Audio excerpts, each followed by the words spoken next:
अस्सलाम वालेकुम friends, welcome back to top smarties drama serial Humrahi. जैसे ही गाजी यूसुफ को इस बात का पता चलता है कि लाला के बेटे को किसी ने मार दिया तो ताज़ियत करना तो बनता है, चाहे दुश्मन ही सही।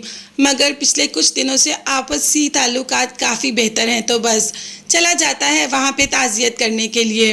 वहाँ जाकर लाला तो बहुत भड़का होता है और कह देता है कि जिसने मेरे बेटे को मारा है उसकी नस्लें तक तबाह कर दूंगा। वैसे लाला का गुस्सा होना तो बनता है, एक ही एक बेटा हो और उसे भी कोई ऐसे मार कर चला जाए, तो इस पे लाला का रिएक्ट करना तो बनता है और बदला लेना भी।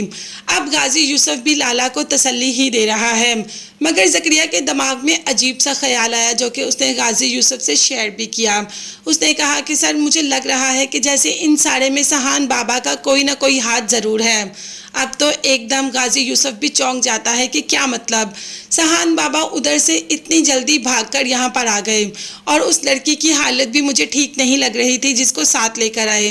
कुछ ना कुछ तो ऐसा ज़रूर हुआ है। जिस पर गाजी ने कहा कि फिर तुम ज़करिया यहाँ पर क्या कर रहे हो, मुझे हर बात की, हर पल की रिपोर्ट चाहिए।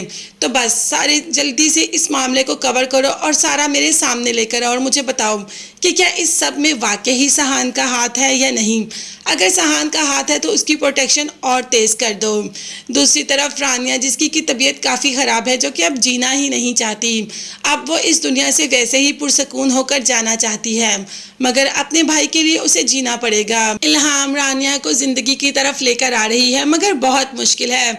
जिस लड़की के साथ ये सब कुछ हो जाए वो ज़िंदगी की तरफ वापस कैसे लौट सकती है। खैर, रानिया यहाँ से जाना चाहती है और इल्हाम से कहा कि बस तुम मेरे भाई का ख्याल रखो, मैं यहाँ से हमेशा हमेशा के लिए बहुत दूर चली जाऊँगी। मगर इल्हाम ने ऐसा कुछ नहीं किया और कहा कि नहीं, तुम यहाँ पर अपने भाई के साथ रहोगी, वहाँ तुम कहाँ जाओगी, सब तुम्हारी जान के दुश्मन हैं, तुम्हारे पीछे पड़े हैं और तुम्हें बिल्कुल नहीं छोड़ेंगे, तो हम कोई रिस्क नहीं ले सकते। खैर, यही बातें आकर सहान से कर रही होती है, मगर सहान वो तो किसी अपनी ही ज़िंदगी में मगन होता है।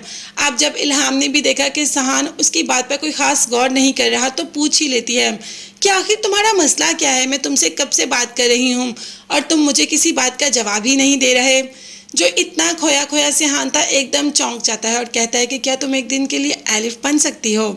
अब तो इल्हाम सहान को देखती ही रहती है कि आखिर उसने ये क्या कह दिया।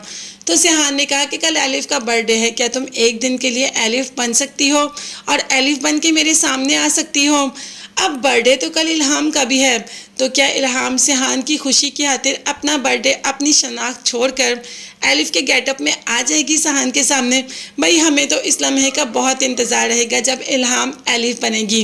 क्या आपको भी इंतज़ार है? तो कमेंट्स में ज़रूर बताइएगा। चैनल को लाजमी सब्सक्राइब कीजिएगा, बेल आइकन भी प्रेस करें ताकि हर वीडियो आप तक बआसानी पहुंच सके। अपना बहुत ज़्यादा ख्याल रखिएगा और अपनी कीमती दुआ में मुझे और मेरी फैमिली को भी याद रखिएगा। नेक्स्ट वीडियोज़ तक के लिए अल्लाह हाफिज़, bye bye and take care.